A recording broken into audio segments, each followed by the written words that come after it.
Waduh, sekelas pinjol aku laku aja bisa terancam ditutup sama OJK.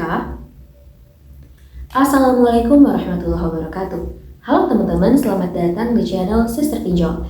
Di video ini kita bakal ngebahas nih tentang masalah ketika gagal bayar atau galbay di aplikasi pinjol Aku Laku. Aplikasi pinjol Aku Laku ini merupakan sebuah platform pinjaman online yang populer di Indonesia. Jadi teman-teman, mungkinkah OJK ini bakal nutup Aku Laku? Kemudian bagaimanakah tanggung jawab dari perusahaan terhadap adanya pelanggaran yang dilakukan oleh pihak ketiga? Ya, teman-teman, banyak banget yang mengira bahwa Aku Laku itu nggak bisa ditutup sama OJK karena ya kekuasaan dan jumlah pengguna yang besar ya di Indonesia. Tapi teman-teman, tetap aja OJK atau Otoritas Jasa Keuangan itu punya wewenang untuk memberikan sanksi kepada Aku Laku jika diperlukan. Kemudian bagaimanakah tanggung jawab perusahaan nih terhadap adanya pelanggaran dari pihak ketiga? Jadi ketika ada pihak ketiga atau DC ya, debt collector, yang melanggar aturan dalam melakukan penagihan kepada nasabah, kemudian Aku Laku ini cenderung bakal menyalahkan misi dari DC atau debt collector tersebut. Kalau secara aturan ya, pelanggaran dan kesalahan dari pihak ketiga atau DC itu bakal jadi tanggung jawabnya Aku Laku sebagai si pemberi pinjaman. Kalau masalah gagal bayar di Aku Laku itu sifatnya perdata dan hal ini itu dapat diselesaikan melalui proses hukum. Jadi teman-teman, ketika kalian ini nggak mampu membayar tagihan, lebih baik introspeksi diri saja untuk menentukan kapan ya kiranya bisa membayar daripada terus melakukan pembayaran cicilan yang nantinya hanya akan memakan bunga dan denda. Masalah gagal bayar di Aku Laku itu harus diselesaikan melalui proses perdata, bukan dengan tindakan paksa seperti perampasan harta atau barang.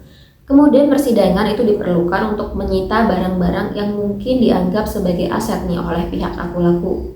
Jadi meskipun DC ini mengancam bakal datang ke rumah dalam waktu singkat, kenyataannya proses penagihan itu butuh waktu yang lebih lama, terutama jika lokasi rumah nasabah atau lokasi rumah teman-teman itu jauh dari pusat penagihan.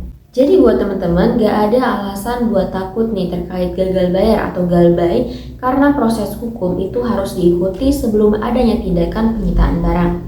Jika tetap melanjutkan pembayaran cicilan tanpa adanya kemampuan buat membayar, maka jumlah uang yang dibayarkan akan lebih banyak digunakan untuk membayar bunga dan juga denda. Jadi ya lebih baik menghentikan pembayaran sementara sampai situasi keuangan itu membaik, agar nantinya teman-teman gak terjebak dalam beban bunga dan juga denda yang semakin bertambah. Jadi teman-teman, kesimpulan video ini adalah masalah gagal bayar di Aku Laku itu harus ditangani dengan bijaksana. Kalau bisa, lebih baik kita juga introspeksi diri untuk menentukan kemampuan membayar. Jadi teman-teman, sekiranya ketika sudah waktunya bayar tagihan tapi kalau ini gak ada uang, maka agak perlu dipaksa untuk membayar saat ini juga. Jangan menghalalkan segala cara untuk melunasi saat itu juga. Entah itu dengan mencari dana talangan yang bakal berakhir gali lubang dan tutup lubang.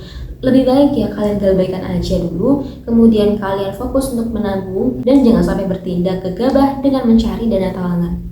Semoga teman-teman di luar sana yang saat ini masih terjerat hutang pinjol, semoga segera diberikan kelancaran agar dimudahkan untuk melunasi hutangnya.